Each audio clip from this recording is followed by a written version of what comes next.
السلام عليكم، كي دايرين؟ لاباس عليكم؟ هانيين. نتمنى ان شاء الله يا ربي هذا الفيديو ديال اليوم يلقاكم في احسن الاحوال يا ربي. معكم اذواق سعاد. اليوم ان شاء الله غادي نحضر معكم الحلوه ديال البشنيخه، وكما كتشوفوا معايا غادي نبداو نيشان ان شاء الله في تحضير هذه البشنيخه هذه. ما تمشيو فين، بقاو معايا. بسم الله على بركه الله. هنا غنبداو مباشره في تحضير هاد الرغيف هادو. بسم الله على بركه الله. هنا عندي كما كتشوفوا كيلو ديال الدقيق، خماره، عندي واحد القبصه ديال الملحه، شويه ديال الملح كما كتشوفوا، خماره،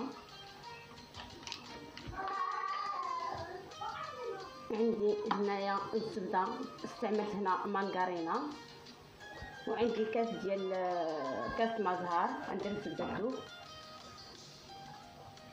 وغندير هذا الكاس تاع مزهر، وغندير واحد 2 معالق كبار ديال الخل،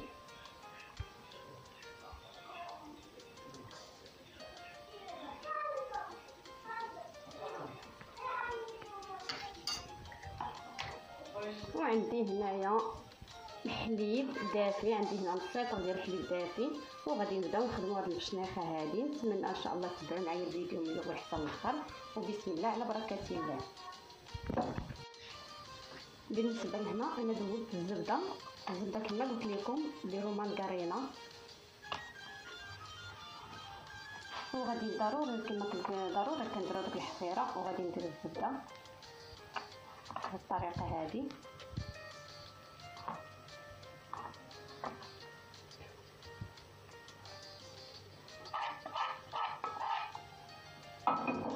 وغادي نبدا نبسبسها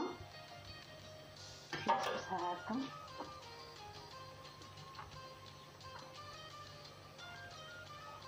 ندخل هذوك العناصر اللي درت. بالنسبه لهاد العجينه البنات اللي بغات ديرها وتخليها تبات، راه ما كيطرى ليها والو. الا كنتو ما مساليش ديروها بحال اليوم غدا خدموها، راه ما كيطرى العجينه والو. ديروها غير في بلاستيكه وخليوها ترتاح وخدموها. كما كتشوفوا نبسبسها هكايا مع داك المزهر والخماره والزبده.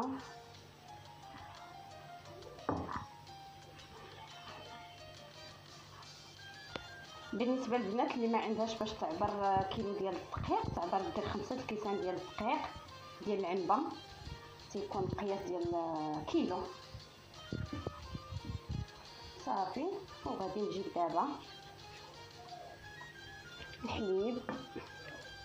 الحليب عندي هنا نصف لتر.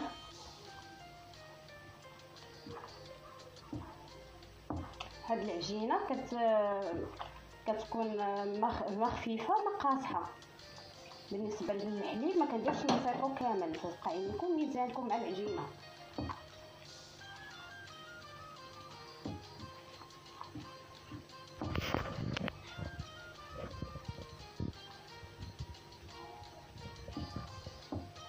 نستمر هكا حتى نجمع العجينه ديالي ونوريكم الشكل ديال العجينه كي كيكون. هنا كما كتشوفوا جمعت العجينه، جمعتها على الشكل هذا، كتجي ما قاصحه ما خفيفه. وغادي نبدا نقطعها بسم الله.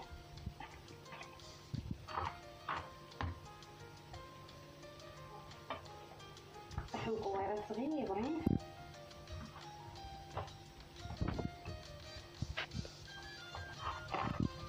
باش تسهل عليا الخدمه. غادي نقطعهم صغيرين.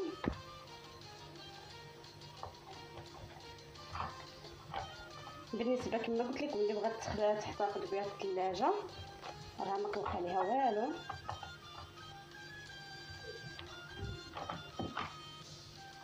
شوفوا هذا الشكل هذا، غندير مكويرات هكا.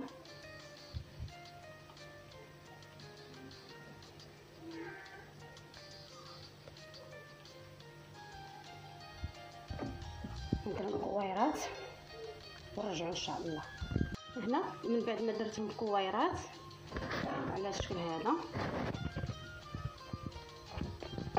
غادي نبدا نخدمها بحال غادي نخدم الشباكيه. غادي نطلقها هكا كما كتلاحظوا معايا راه ما كتلصق ما والو في سطح العمل، كتلصق ما والو. كنشدها الطريف هكا، نعاود ندير لها هكا، تلقى بالحلال اولا الدلاك بحال عندها الشباكيه، وكنحطهم هنا يرتاحوا. وكندير واحده اخرى كنستمر هكا حتى نكمل هاد الكويرات كاملين بهاد الطريقه هذه، ونرجعوا ان شاء الله. هنا كما كتشوفوا معايا كنطلق العجين على الشكل هذا. هنا فرقت على جوج، وغادي نضيف واحد القليل من الدقيق،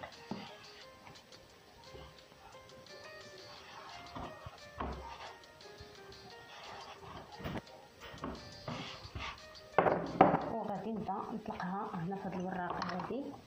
هنا بالنسبه للوراقه عندي دايره انا النمره جوج. بسم الله. صافي غادي نبدا نطلقها.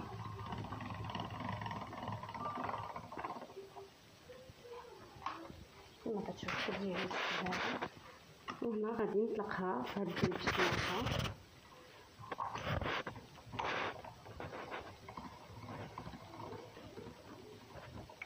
كتجي تبارك الله ما شاء الله.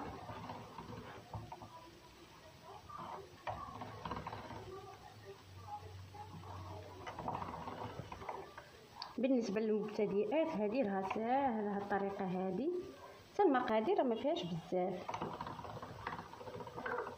صافي وكنجيبها لهنا لسطح العمل. صافي كنحاول هذوك الخويطات نجي نجمعهم باش ما نضيعهمش. صافي كنقاد وكنجي لهنا وكنقرصها مزيان. شوفوا نتوما اللي بغيتهم كبار بغيتهم صغيورين كتجي على هذا الشكل هذا، نقرصهم هكا.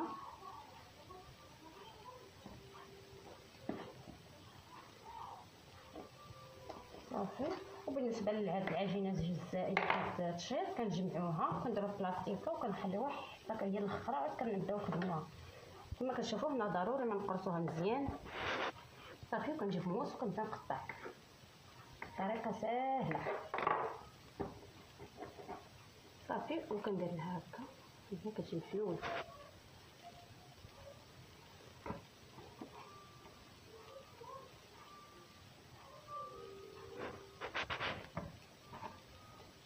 غنستمر ان شاء الله هكا حتى نكمل هاد العجينه اللي عندي.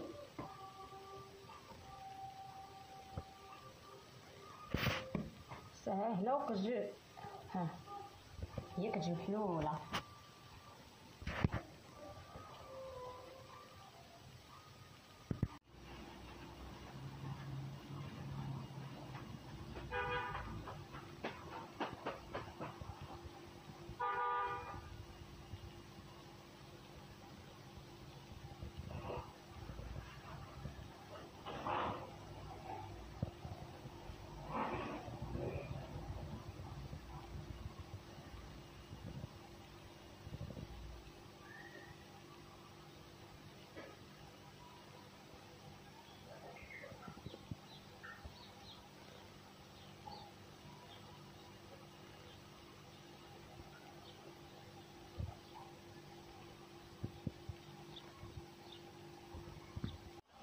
هنا كما كتشوفوا معايا من بعد ما تحمرات درتها في العسل، نخليها تشرب العسل مزيان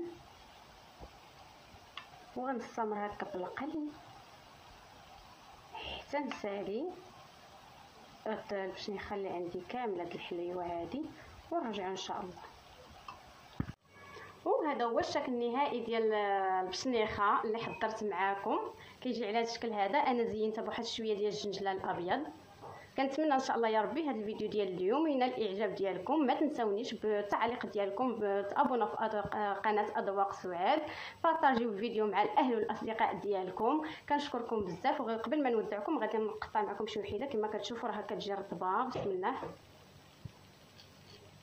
شوفوا كي كتجي من الداخل كتجي شاربه العسل. وهنا كنوصلوا الى نهايه الفيديو. كنقول لكم السلام عليكم والى فيديو اخر ان شاء الله.